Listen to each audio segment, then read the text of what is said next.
Je la fais courte parce que c'est un peu technique. Une association Oxfam France a étudié la façon dont les bénéfices des grandes entreprises, celles du CAC 40, étaient distribués. En gros, sur 100 € de bénéfices, il y en a 67, donc les deux tiers, plus des deux tiers qui vont dans la poche des actionnaires en dividendes, un gros quart qui est réinvesti dans l'entreprise, et puis une toute petite partie qui est versée en prime ou en intéressement pour les salariés. Et ce qui est intéressant, c'est que la part des actionnaires, elle est plutôt plus importante en France que dans d'autres pays, voilà, puisqu'on est à 68%, ce qui est davantage que par exemple ce qui se passe aux États-Unis. Mais pour être complet, à contrario, si on dit les actionnaires se goinfrent, c'est un peu court, parce qu'en fait, si on prend un peu de recul et qu'on se met on remonte à 2003, on s'aperçoit que en valeur absolue, les dividendes versés par les entreprises du CAC 40, ils progressent, mais ils progressent doucement, il n'y a pas d'explosion, et surtout ça dépend beaucoup de la conjoncture boursière. Quand il y a un krach boursier, regardez ce qui se passe par exemple en 2007, ça baisse beaucoup. Hakim El Karoui, est-ce que vous êtes d'accord avec ma présentation et est-ce que vous trouvez qu'il y a des excès? Est-ce que les actionnaires sont trop bien payés dans notre pays? Il faut revenir peut-être sur la méthode. Je ne la connais pas, la méthode de l'enquête Oxfam. Oxfam est plutôt engagé sur ces sujets-là, donc oui, c'est pas une position de neutralité absolue. Pas très pro-capitaliste, on va dire. Voilà. Si c'est vrai, c'est-à-dire si la méthodologie est solide et robuste, oui, c'est pas bon. C'est pas bon, pas forcément pour les raisons morales que sous-tend Oxfam, 67% pour les méchants actionnaires, 5% pour les gentils salariés.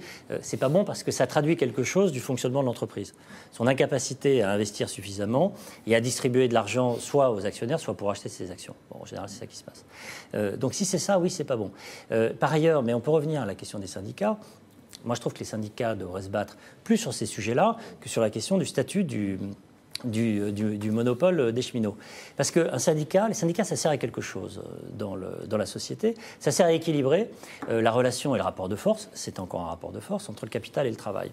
Et là, on voit bien que c'est un sujet sur lequel les syndicats ne sont absolument pas. Je pense qu'ils auraient beaucoup intérêt, pour l'intérêt de la société française et de l'économie française, à encourager les entreprises à investir et réinvestir plus, plutôt qu'à distribuer des dividendes qui, finalement, ne sont par ailleurs pas consommés. Juan Branco, une fois de plus, c'est la faute des syndicats, en fait.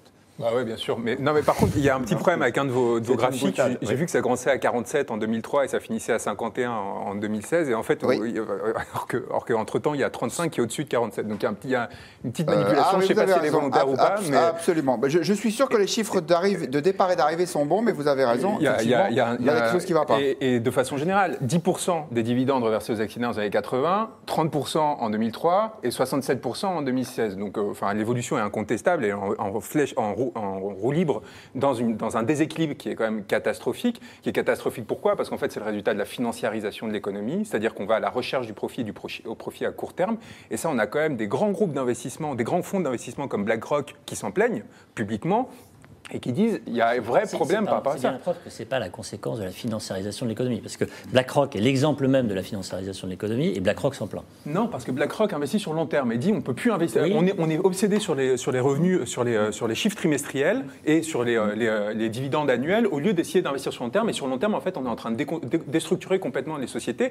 Et parce que vous disiez, c'est pas aussi dramatique que le terrorisme. Mais moi, je pense qu'en fait, c'est un mouvement d'ensemble qui amène au terrorisme, c'est-à-dire à la désocialisation d'une partie de la société. Non, mais c'est pas un raccourci. C'est très important et j'ai vraiment envie d'insister là-dessus, parce que cet argent-là, et de façon générale, l'argent qui par ailleurs va sortir à travers l'évasion fiscale ou l'optimisation fiscale, comme tient le président de la République à le dire, qui va sortir des mannes de l'État et du bien commun en général. C'est de l'argent qui ne va pas dans les hôpitaux, qui ne va pas dans les écoles, donc qui ne va pas encadrer ces personnes qui, complètement désocialisées, vont se mettre dans les mains d'autres cadres, en l'occurrence des leaders religieux extrémistes qui vont faire ce qu'ils en veulent. Merci. Et comme on est très réactif à point de vue, on a vérifié en régie. En fait, c'est la courbe qui est bonne. Effectivement, ce n'est pas 35 milliards, mais 53 milliards. C'est pour ça qu'il y avait ce problème. Mais la tendance globale, elle est bonne. Et peut-être même qu'on va revoir le graphique remis à jour, parce que vous savez, ici, non, pas encore. Mais donc, le 35, vous l'oubliez, c'est un 53.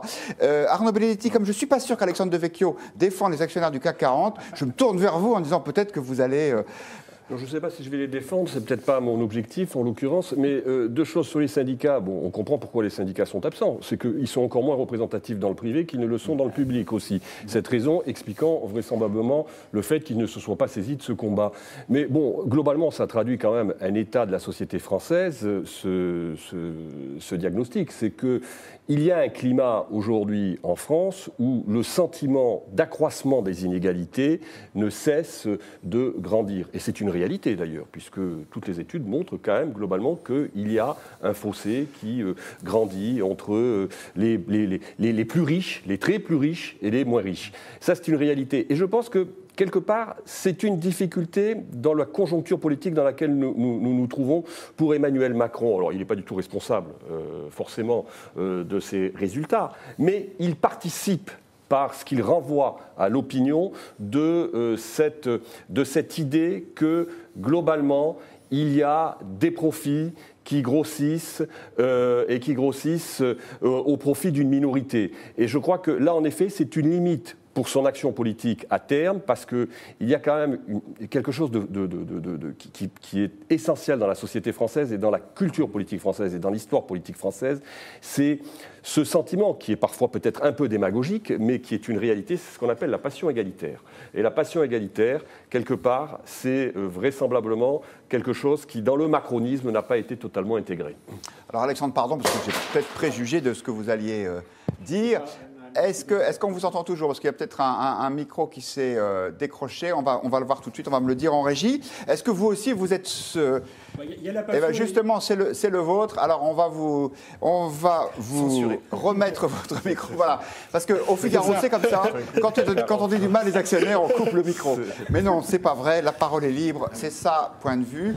Et donc, j'allais vous demander, Alexandre Devecchio, si vous étiez vous-même sujet à la passion égalitaire dont parlait non, je pense que ce n'est pas une question de passion égalitaire. Je suis d'accord avec ce qu'a dit Hakim El-Karoui, c'est-à-dire c'est une vision du capitalisme. Et aujourd'hui, on est dans une certaine forme de capitalisme, en particulier en France, qui est la négation même du capitalisme. C'est-à-dire qu'on est dans le court-termisme absolu, alors que le capitalisme, c'est on investit de manière pérenne pour longtemps. D'ailleurs, si on compare, moi j'ai lu l'étude avant de venir, on voit bien qu'en Allemagne, qui se porte très bien économiquement, il y a une part beaucoup plus grande dans l'investissement, je crois que c'est capital, et beaucoup moins dans la redistribution des dividendes aux actionnaires. Donc voilà, c'est inquiétant, cette mutation du capitalisme. Ça traduit aussi des grands groupes où il y a de moins en moins de petits actionnaires, où il n'y a pas de participation, où l'État, de manière globale, se désengage aussi. Et à la fin, ça peut même nuire aux actionnaires, puisque si l'entreprise se casse la figure, on voit bien que parfois, il y a plus de dividendes qui sont redistribués que de bénéfices. Quand on étudie, je ne sais pas si elle est bien faite ou pas, mais si on se fie à cette étude-là, ça peut être quand même inquiétant, y compris pour les actionnaires. En tout cas, il y a un certain nombre de groupes, par exemple Alcatel et Hewlett-Packard, je crois. Alcatel n'a pas assez investi et ils se sont fait doubler à cause de ça. Donc voilà, moi je ne suis pas... bien sûr, s'il y a un peu d'égalité au passage, c'est pas plus mal, mais en plus, c'est inefficace économiquement en termes de création d'emplois et en termes de groupes pérennes, solides. Merci Alexandre Devecchio. Là, le dernier mot revient aux internautes. À France, qui nous dit partager les bénéfices entre les employés plutôt qu'entre actionnaires, cela favoriserait la consommation de manière plus efficace. C'est vrai, même si on peut dire que les salariés ont déjà leur rémunération. Donc, contrairement aux actionnaires, on peut dire qu'ils ont déjà une partie de la valeur ajoutée. Gérard, sur Facebook, qui nous dit plus l'actionnaire français touche de dividendes, plus le fisc se frotte les mains, pour l'interrogation. Oui, sans doute, même si l'imposition sur le capital a été baissée. Et puis on termine avec la question Twitter.